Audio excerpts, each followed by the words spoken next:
was born in a town so small it didn't even have a traffic light.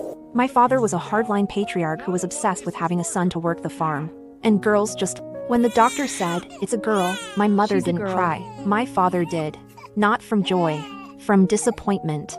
We were already derp. He wrapped me in a thin blanket and started walking toward the edge of the woods, probably planning to leave me at some abandoned trailhead. But he ran straight into the local Pastor Hill. Hill knew exactly what was happening. He talked my father down, arguing that a girl could at least do the chores and keep the house clean. He even promised to help settle some back taxes. Most days, I was literally tethered to the bedpost with a nylon rope so I wouldn't get in the way of my brother's royal playtime.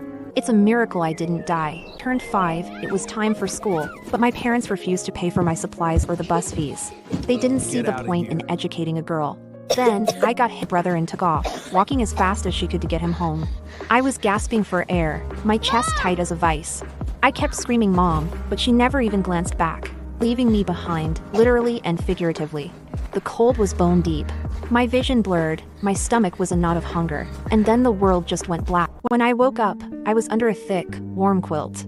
3 boys were hovering over me, whispering and looking at me like I was some kind of strange creature they'd found in the woods. And sturdy woman, Mary Miller, walked in with a bowl of chicken noodle soup. I inhaled it. But once I finished, she told me she had to take me home. "Where's Maya? She's been gone all night." My mother's voice was cold and sharp. I hope the cold got her. At least she won't be here to make your brother sick anymore. I let out a jagged, painful cough. When my mom opened the door and saw me, the look on her face wasn't relief, it was pure disappointment. My father, she looked at my bruised face, then at him, and said, You know what? Give me the girl. I've got 3 boys and no daughter. Since you clearly don't want her, I'll take her. We did it by the book, as much as you can in a place like this. Mrs. Miller made them sign a notarized relinquishment form right there in the pastor's office. Mrs. Miller, my new mom, dressed me in her youngest son's oversized hand-me-downs and bought me a pair of thick wool socks and sturdy boots. For the first time in my life, warm breakfast every single morning. At night, she'd tuck me into bed and hold me close. She smelled like laundry soap and wood smoke. When I tried to muffle my... We're living paycheck to paycheck, Mary. I heard him growl. We can barely feed the boys. What were you thinking, bringing another mouth to feed into this house? She hardly eats anything. It's not just about the food, Mary. You take a kid in, you're responsible for her for life. We can't afford that kind of... Halfway to town, we ran into an old retired doctor visiting family. He took one look at me, listened to my chest, and told my parents it wasn't terminal, malnutrition and exhaustion, he said. He gave us some medicine for free and didn't charge for the visit. After 3 days of rest, I could finally take a breath without feeling like... That's when I saw him. In a sea of happy faces, there was this little boy. 2 adults had him pinned between them, clutching his arms way too tight. Tears streaming down his face.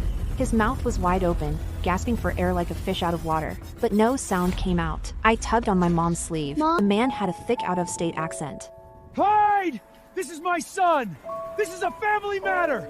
But when Mom looked the boy in the eye and knew them, he just sobbed and shook his head violently. A crowd started to gather. Show me some ID. Her voice echoing in the square. Either we see some pay- Your husband just fell off a roof at the construction site. You gotta get to the hospital. Fast! I saw the color drain from Mom's face. She was just a substitute making pennies. Dad was the one keeping the lights on. If something happened to him, we were finished. My brothers were also freaking out. But she didn't crumble. Then turned to Leo, my oldest brother. He was only 11, but she looked at him like he was a man. She squeezed his shoulder hard. You're in charge now. Look after your brothers and Maya. The snow started coming down in heavy, blinding sheets. Leo led us home through the drifts, and I ran after her with a small carton of eggs I'd found in the kitchen. "Mom, maybe you can sell these too?" That was the first time I called her Mom. I was terrified that if the money ran out, they'll out too. She teared up and stroked my hair. Keep them for your brothers, Maya. And listen to me. No matter what happens, you are our daughter. Forever. The Millers go broke over this accident. They won't be able to keep that girl. She'll probably end up back where she started. She's a jinx! Things were fine for them until there's no way that little brat's setting foot in my house again.